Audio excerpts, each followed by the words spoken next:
राधे राधे। स्वागत है आप सबका आपके अपने चैनल निष्ठा भक्ति भाव पर। आप सभी हमारे चैनल पर पद्म पुराण की कथाएं सुन रहे हैं। ये कथाएं हम आपको अध्याय रूप में सुना रहे हैं। उम्मीद करती हूँ आज का अध्याय आप सभी को पसंद आएगा। अगर वीडियो अच्छा लगे तो वीडियो को लाइक और शेयर ज़रूर करिएगा। और अगर आप हमारे चैनल पर नए हैं और अभी तक चैनल को सब्सक्राइब नहीं किया है तो चैनल को सब्सक्राइब भी करिए। तो चलिए आज का अध्याय शुरू करते हैं। तो आज के अध्याय में हम सुनेंगे आदित्य शयन और रोहिणी चंद्र शयन व्रत की कथा, साथ ही साथ तड़ाक की प्रतिष्ठा, वृक्षारोपण की विधि तथा सौभाग्य शयन व्रत का वर्णन। भीष्म जी ने पूछा, ब्राह्मण जो अभ्यास न होने के कारण अथवा रोगवश उपवास करने में असमर्थ है किंतु उसका फल चाहता है, उसके लिए कौन सा व्रत उत्तम है यह बताइए। पुलस्त्य जी ने कहा, राजन जो लोग उपवास करने में असमर्थ हैं उनके लिए वही व्रत अभिष्ट है जिसमें दिन भर उपवास करके रात्रि में भोजन का विधान हो। मैं ऐसे महान व्रत का परिचय देता हूँ, सुनो। उस व्रत का नाम है आदित्य शयन व्रत। उसमें विधि पूर्वक भगवान शंकर की पूजा की जाती है। पुराणों के ज्ञाता महर्षि जिन नक्षत्रों के योग में इस व्रत का उपदेश करते हैं उन्हें बताता हूँ। जब सप्तमी तिथि को हस्त नक्षत्र के साथ रविवार हो अथवा सूर्य की संक्रांति हो, वह तिथि समस्त कामनाओं को पूर्ण करने वाली होती है। उस दिन सूर्य के नामों से भगवती पार्वती और महादेव जी की पूजा करनी चाहिए। सूर्य देव की प्रतिमा तथा शिवलिंग का भी भक्ति पूर्वक पूजन करना उचित है। हस्त नक्षत्र में सूर्याय नमः का उच्चारण करके सूर्य देव के चरणों की, चित्रा नक्षत्र में अर्काय नमः कहकर उनके गुल्फों जो गुट्ठियों की, स्वाति नक्षत्र में पुरुषोत्तमाय नमः से पिंडलियों की, विशाखा में धात्रेय नमः से घुटनों की तथा अनुराधा में सहस्त्र भानवे नमः से दोनों जांघों की पूजा करनी चाहिए।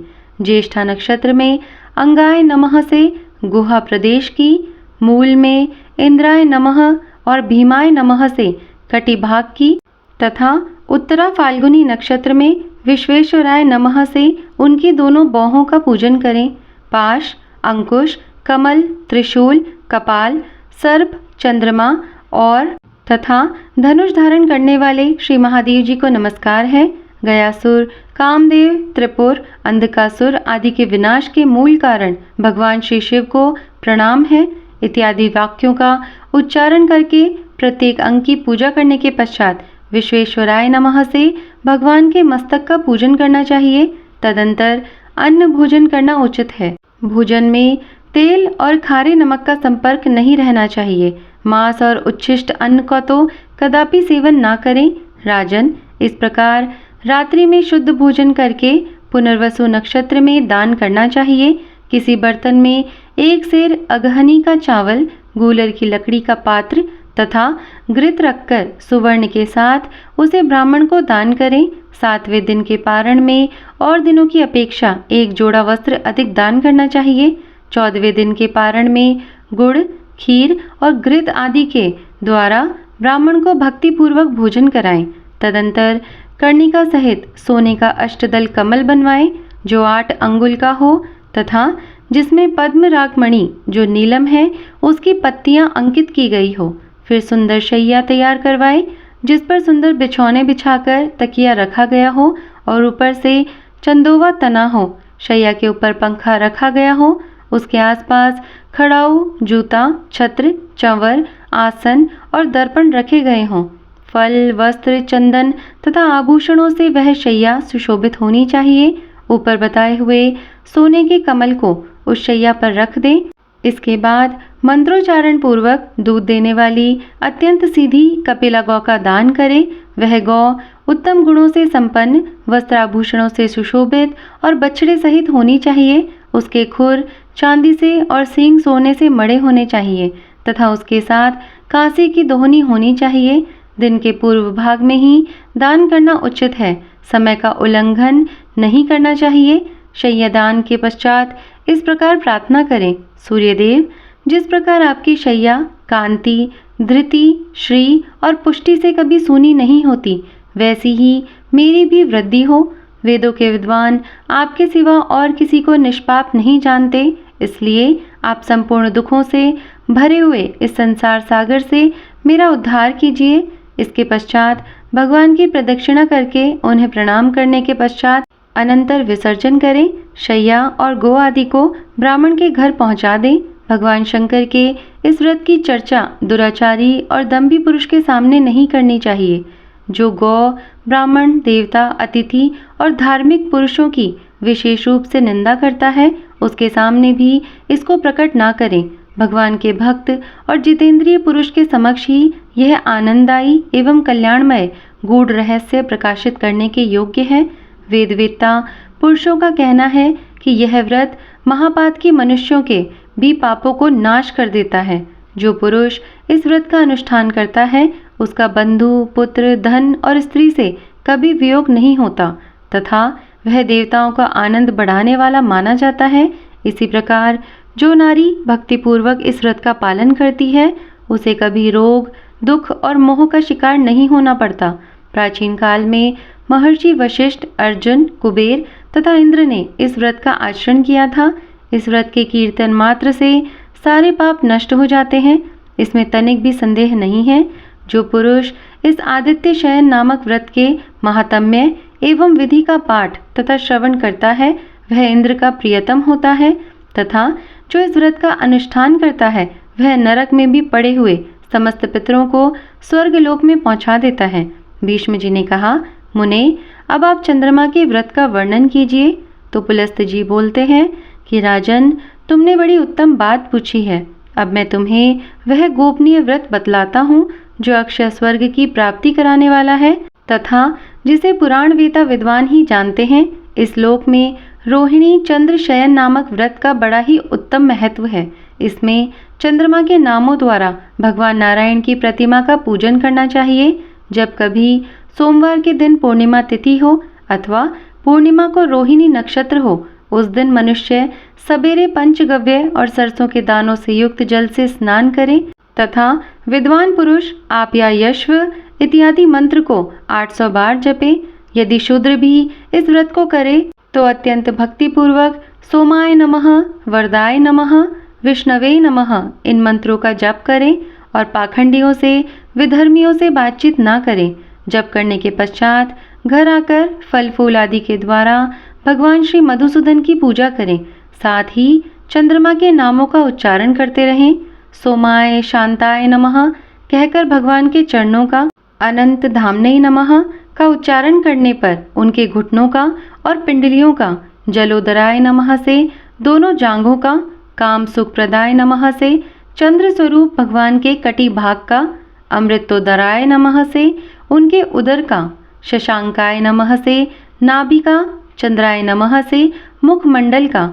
इस प्रकार से रोहिणी नाम धारण करने वाली लक्ष्मी के सौभाग्य और सुख स्वरूप अमृत के समुद्र तथा कमल किसी कांति वाले भगवान को नमस्कार करें।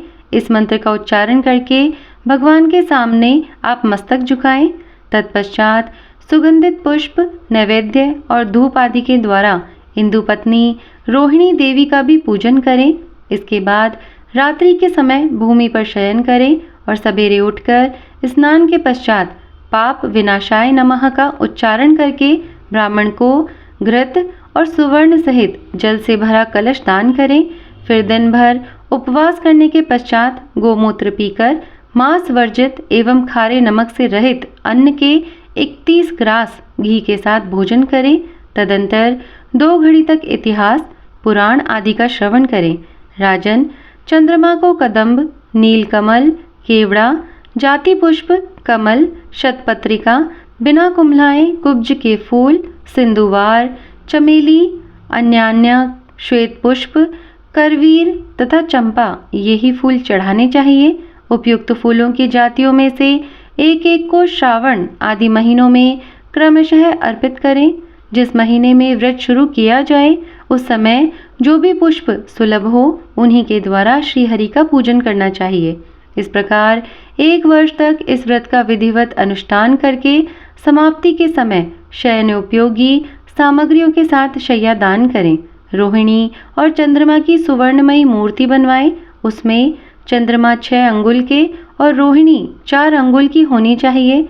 8 मोतियों से युक्त श्वेत नेत्रों वाली उन प्रतिमाओं को अक्षत से भरे हुए कांसी के पात्र में रखकर दुग्धपूर्ण कलश के ऊपर स्थापित कर दें।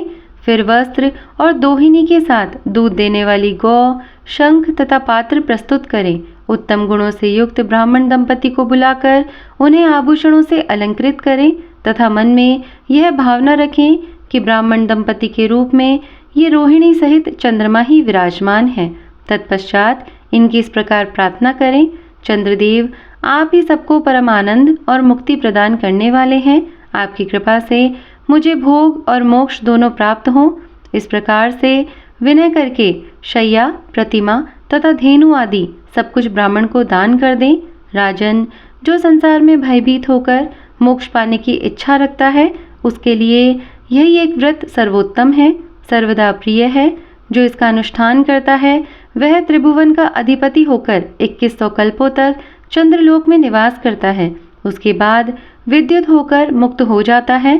चंद्रमा के नाम कीर्तन द्वारा भगवान श्री मधुसूदन की पूजा का यह प्रसंग जो पढ़ता अथवा सुनता है, उसे भगवान उत्तम बुद्धि प्रदान करते हैं तथा वह भगवान श्री विष्णु के धाम में जाकर देव समूह के द्वारा पूजित होता है। भीष्म जी ने कहा, ब्राह्मण, अब मुझे तालाब, बगीचा, कुआं, बावड़ी, पुष्करिणी तथा देव मंदिर की प्रतिष्ठा आदि का विधान बतलाइए। पुलस्त जी कहते हैं, महाबाहो, सुनो, तालाब आदि की प्रतिष्ठा का जो विधान है उसका इतिहास पुराणों में इस प्रकार वर्णन है। उत्तरायण आने पर शुभ शुक्ल पक्ष में ब्राह्मण द्वारा कोई पवित्र दिन निश्चित करा लें। उस दिन ब्राह्मणों का वरण करें तथा तालाब के समीप जहाँ कोई अपवित्र वस्तु ना हो, 4 हाथ लंबी और उतनी ही चौड़ी चौकोर वेदी बनाएं। वेदी सब ओर से समतल हो तथा चारों दिशाओं में उसका मुख हो। फिर 16 हाथ का मंडप तैयार कराएं जिसके चारों ओर एक एक दरवाजा हो। वेदी के सब ओर कुंडों का निर्माण कराएं। कुंडों की संख्या 9, 7 या 5 होनी चाहिए। कुंडों की लंबाई चौड़ाई एक एक रत्नी की हो तथा वे सभी 3-3 मेखलाओं से सुशोभित हो। उसमें यथास्थान योनि और मुख भी बने होने चाहिए। योनि की लंबाई 1 बित्ता और चौड़ाई 6-7 अंगुल की हो। मेखलाएं 3 पर्व ऊंची और 1 हाथ लंबी होनी चाहिए। वे चारों ओर से एक समान, एक रंग की बनी हो। सबके समीप ध्वजा और पताकाएं लगाई जाए। मंडप के चारों ओर क्रमशः पीपल, गूलर, पाकड़ और बरगद की शाखाओं के दरवाजे बनाए जाएं। वहां 8 होता, 8 द्वारपाल तथा 8 जप करने वाले ब्राह्मणों का वरण किया जाए।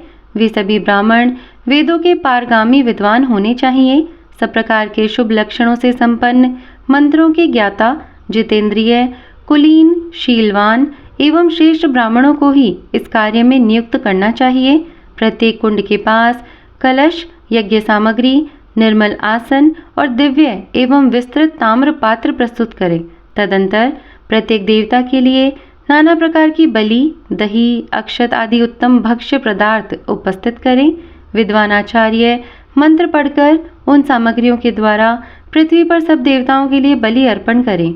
अरत्नी के बराबर एक यूप यज्ञ स्तंभ स्थापित किया जाए जो किसी दूध वाले वृक्ष की शाखा बना हुआ हो। ऐश्वर्य चाहने वाले पुरुष को यजमान के शरीर के बराबर ऊंचा यूप स्थापित करना चाहिए। उसके बाद 25 ऋत्विजों का वर्णन करके उन्हें सोने के आभूषणों से विभूषित करें।